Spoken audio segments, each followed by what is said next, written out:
Magandang hapon sa ating lahat ng update sa magiging lagay na ating panahon. Sa kasalukuyan po may frontal system na nakakaapekto sa may silangang bahagi ng Northern Luzon area. Kaya sa may bahagi po ng mainland Cagayan, Isabela at sa Apayao, may naasahan po tayo ngayong hapon hanggang mamayang gabi na mga kalat-kalat na mga pag-ulan at may kasama rin po itong mga isolated na thunderstorms. Dahil naman sa northeasterly wind flow, ang bahagi po ng Batanes at Babuyan Islands ay makakaranas din ng maulap na kalangitan na may kasamang may hina hanggang sa katamtaman ng mga pag-ulan.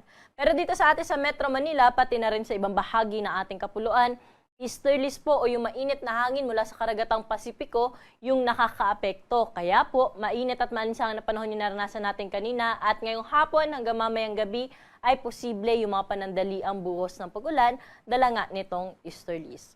Wala nang po tayo minomonitor ngayon ng low pressure area o bagyo na posible makaapekto sa ating bansa.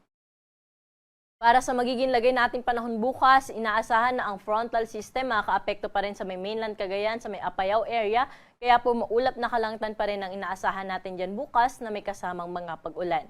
Ganon din sa bahagi ng Batanes at Babuyan Islands na kung saan apektado naman ng northeasterly wind flow.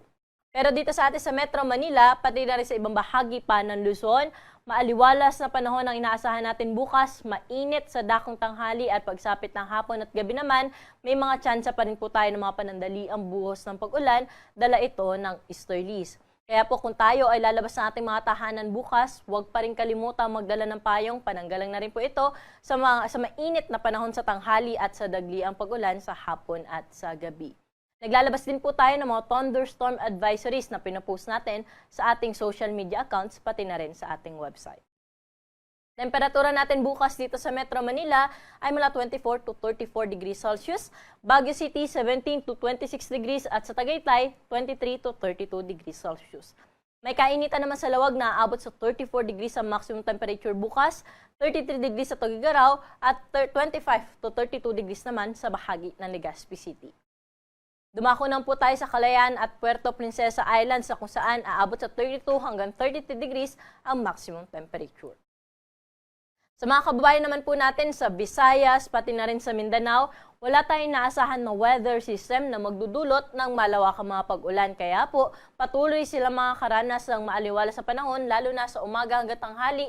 Pero pagsapit ng hapon hanggang sa gabi ay mataas na ho ang tsansa ng mga dagliang pag-ulan, dala rin po ito ng easterlies.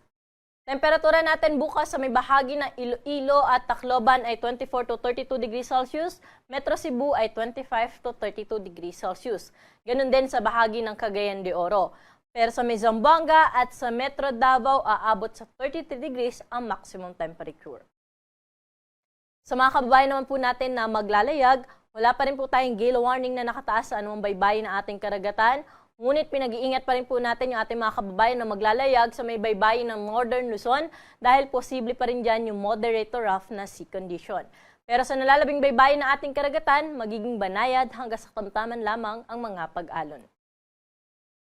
Para po sa ating 3-day weather forecast dito sa Kamaynilaan hanggang Sabado, wala tayong nakikita na sama ng panahon na posible makaapekto kaya mainit at maalinsangan na panahon yung inaasahan natin at may mga tsansa ng panandali ang buhos ng pag-ulan sa hapon at sa gabi. Dito nga sa Metro Manila, 25 hanggang 34 degrees Celsius yung air temperature na inaasahan natin for the next 3 days. Sa Baguio City naman, maaliwalas na panahon din na inaasahan natin, nasa around 17 to 26 degrees ang agwat ng temperatura.